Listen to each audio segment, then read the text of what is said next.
Yo, what's going on? Gavin Wong here, and today we're going to do an unboxing and review of the Fontaine Spiral Holographic deck. We're actually going to compare this to see how this compares to the regular Holo Fontaine, just to see how it compares. So starting with the front of the tuck, you can see it's very shiny, very hollow, and it has this really cool spiral effect going on. So as the light kind of shimmers back and forth, it almost looks like the spiral is like moving. So really cool looking effect. And another thing I noticed actually, and we're just going to compare two decks side by side, you can kind of see that they're all cut kind of different. But you can see the patterns don't exactly line up. And then you'll see that it's consistent with the back design as well. So trying to get the right angle here, you can see it's consistent with the back design as well. And I have a feeling the card's going to be like this as well. So not sure if that's by design, but all the cards seem to be, with the tuck boxes anyways, slightly unique based on where exactly the way that they were cut. Something to point out, holographic edition written across the top, and then the back is just going to be a mirror of the back design, the Spiral Fontaine Holo. Top says Fontaine, bottom says it's one of 6,000 first edition Spiral Holographic, FontaineCards.com, designed by Zach Mueller. So 6,000 here is the important thing to note. Much smaller print run than the regular Holo Fontaines, which was one of 15,000. So this one's only 6,000. So kind of interesting. Much smaller print run. Not a lot of people pre-ordered these, it seems like. Distributed by Fontaine Cards. Made in the People's Republic of China by Legends Playing Card Co., just like the Holo Fontaines as well. So my guess is it'll be a very similar feeling stock to the regular holographic Fontaines. That's pretty much it. Let's go ahead and get this open. Nice hollow spirals all the way throughout. Plain white tuck box on the inside. So looking at the back design here, you can see it's pretty much a mirror of what we saw in the box. It's really, really shiny, and that hollow spiral effect is really, really easy to see. Looks really, really cool actually. I think I like that a lot. The one thing I do want to point out is just like the back design, you can see that the cards are not all cut exactly the same.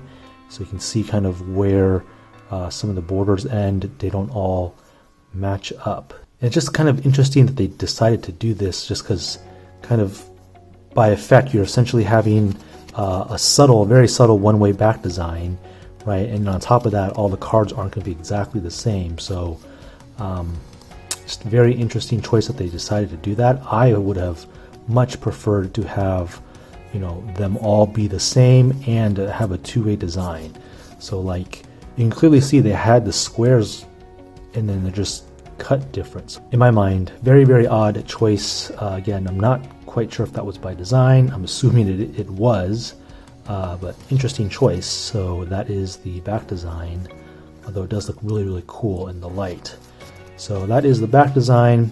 Moving on to the front of the cards, like the regular Holo Fontaines, we have two Holo Jokers essentially, that are the Fontaine Cards Center for Cardistry Exploration, and even the pattern here is done with that spiral design as well. So cool little addition. These are going to be the Jokers, or the ad cards, I guess, however you want to look at them.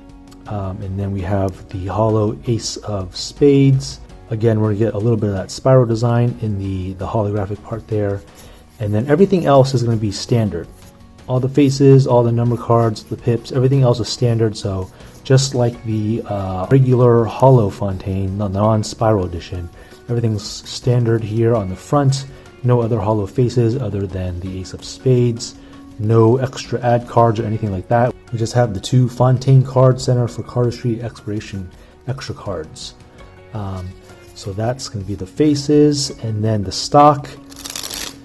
The stock is going to be, it pretty much feels the same. Yeah, it feels the same as the other Holo Fontaines. Very soft, feels very broken in, just very, very soft. One of the softest feeling stocks that I've felt. And fanning wise, right out of the box, not great. So again, I'm going to assume just like the other Holo Fontaines, it's going to take a little bit of breaking in time for it to, to feel a little bit better, because when I initially got them, I didn't really like the way that they felt because they didn't fan very well. But after I did kind of wear them in a little bit, they do fan pretty good now. So as people suggested it would break in over time. It definitely did, and now it does fan pretty well. So I'm going to assume the same thing for the Spiral Hollow Fontaines, and that just needs a little bit of breaking in time. But right out of the box, it doesn't fan great, but it's not terrible. And then one thing that I do want to point out, you'll have that kind of very faint outline of the Fontaine Fs on the front of the cards, and that's just due to the hot foil process that they used to create that holographic effect on the back. So something to point out. You'll see that on all the cards. And then moving on to the cut of the cards, this is going to be a traditional cut deck of cards, which is nice. I do like traditional cut. I believe the Hollow Fontaines were traditional cut also. You can see they don't fan very well, but they are traditionally cut, which is nice. I do like traditional cut cards. But yeah, not a whole lot different from the non-Spiral editions. Pretty much feels the same, looks the same on the front. Only thing different is just the back design. It's got this really nice spiral effect happening, except they're not all the same. So I don't know why they're not uniformly all cut the same. If they were, I would really like this design, but they're not. So that's just kind of the only bad thing I have to say about that. But other than that, pretty much going to be exactly the same as the other Hollow Fontaines. And so that is, I think that's going to be the review for the Spiral Hollow Fontaines. It's going to be a nice quick review this time, just so you guys know what you're getting into if you guys are looking into this deck. But yeah, that is it. That's going to be my review video. Hope you guys enjoyed the video. Don't forget to like, comment, and subscribe. That way you guys don't miss out on my future videos. And I hope to see you on my next video. Hope you guys are all staying safe. And until next time, peace.